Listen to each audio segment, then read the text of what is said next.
నేను మీ జనసైనికుడినే, నేనేమి పప్పోని కాదు కదా. బాబు ఎందుకు ఎన్ని సభ్యత్వం చేయించిన అయితే కూడా ఎందుకన్నా 150, 200 మరి అది ఒక దండగా ఇలా వస్తే గౌరవించాం. మీరు ఇచ్చిన పక్కన వెళ్ళి అన్నయ్య అంటే గౌరవించాం. అది కావాలి మాకు, అంతే. ప్రేమ కావాలి, ఎన్ని వద్దు. రండి.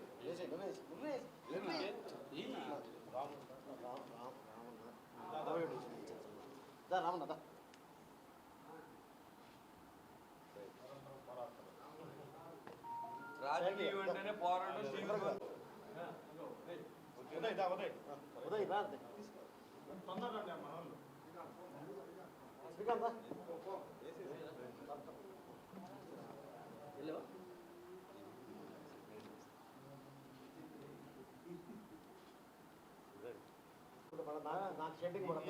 ప్రేమించినట్ట అన్నానండి, మన పార్టీని ప్రేమించండి, ప్రేమించినట్ట.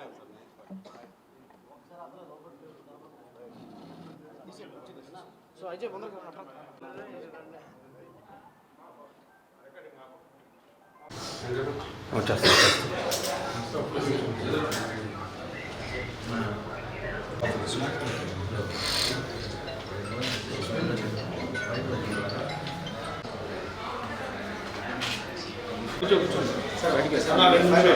అందరూ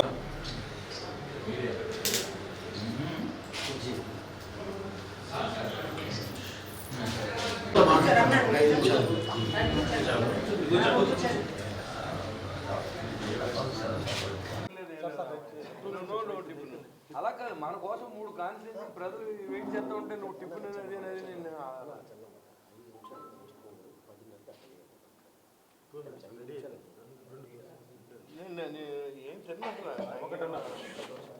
థ్యాంక్ యూ అమ్మా.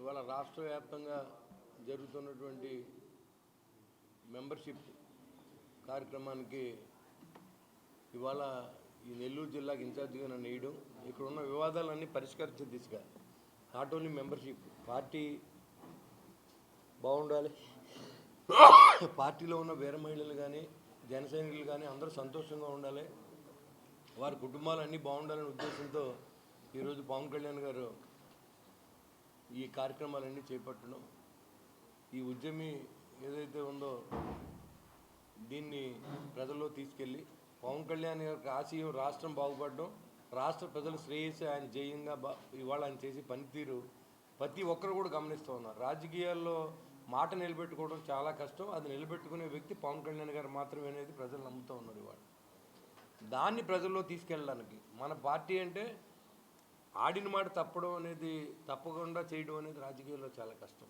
ఇవాళ పవన్ కళ్యాణ్ గారు ఆ దిశగా ప్రయాణం చేస్తున్నందుకు ఆ పార్టీలో ఉన్నందుకు ప్రౌడ్గా ఫీల్ అవుతుంది. కానీ ఇక్కడ ఈ జిల్లాలో కొన్ని డిస్టర్బెన్స్ ఉండడం, నిన్నంతా కూడా దాన్ని అందరినీ అన్నదమ్ములాగా అక్కచెల్లిలాగా నిన్నంతా అజయ్ గారి ఆఫీస్కి వెళ్ళడం, ఆయన కూడా మాట్లాడడం, అదేవిధంగా మన సిటీ కాంగ్రెస్ ఆఫీస్ కూడా నీ సిటీ జనసేన ఆఫీస్ కూడా రావాలని చెప్పి మరి అడగడం, తప్పకుండా ఎక్కడైనా ఒకటి అక్కడికి వెళ్ళాం, ఇక్కడికి కూడా వస్తాం.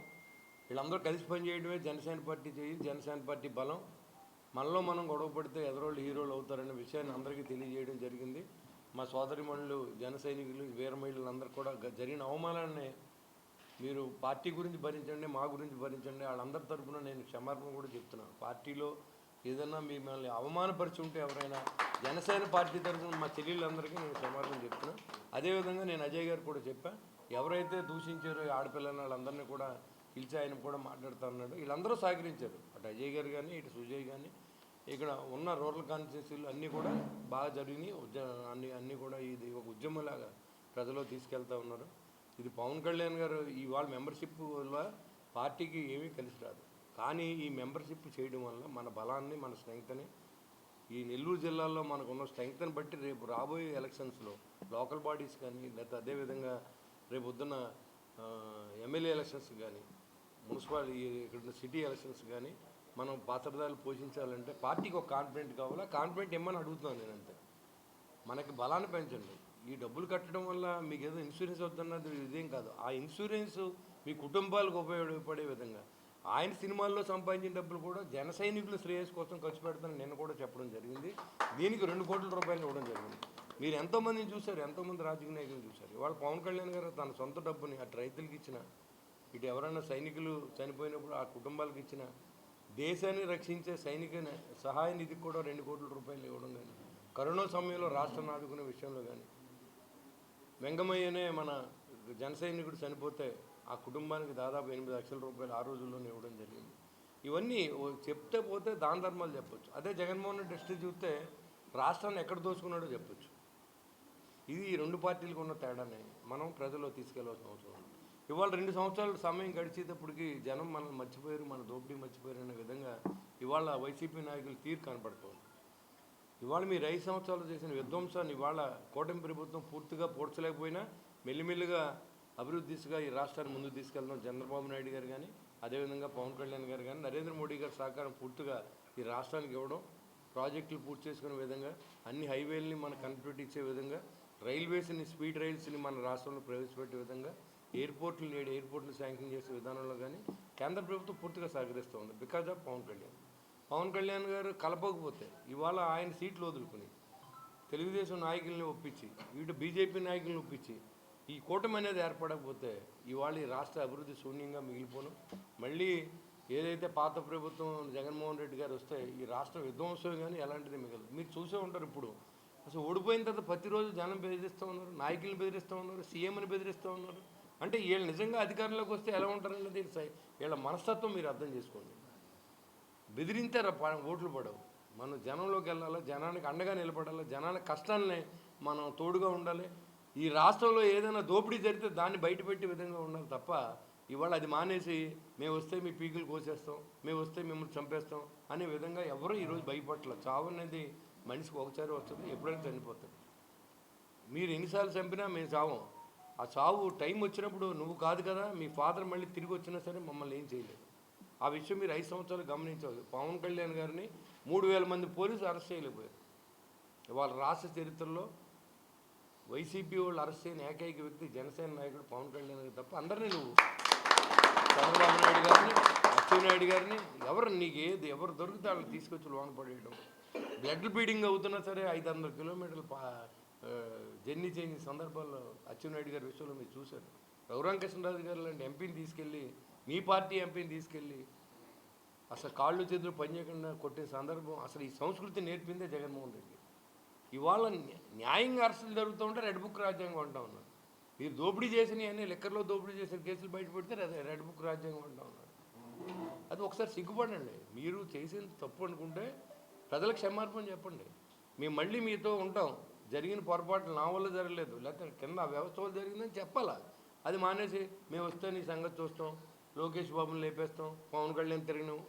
ఏంట్రా మీరు పీకిది? ఏం చేస్తారు మీరు? 5 సంవత్సరాలు ఏం చేశారు మమ్మల్ని? ఫస్ట్ జనసేన పార్టీ రోడ్డు ఎక్కింది ఈ రాష్ట్రంలో 2019 ఎలక్షన్లో ఓడిపోయిన వెంటనే పవన్ కళ్యాణ్ గారు 1,00,000 మందితో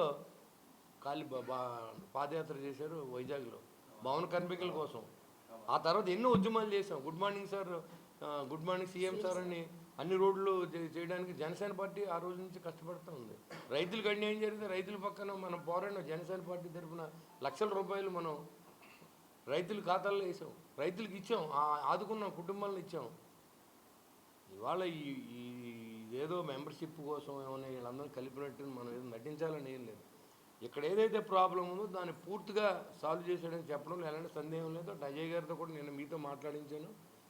నేను పూర్తిగా సహకరిస్తానని, సుజయ్ను వాళ్ళందరూ కలిసి పనిచేస్తారు. ఈ జిల్లాలో ఇంకో నాయకత్వం ఉండదు, ఒకటే నాయకత్వం, పవన్ కళ్యాణ్ గారి నాయకత్వం, జనసేన నాయకత్వం.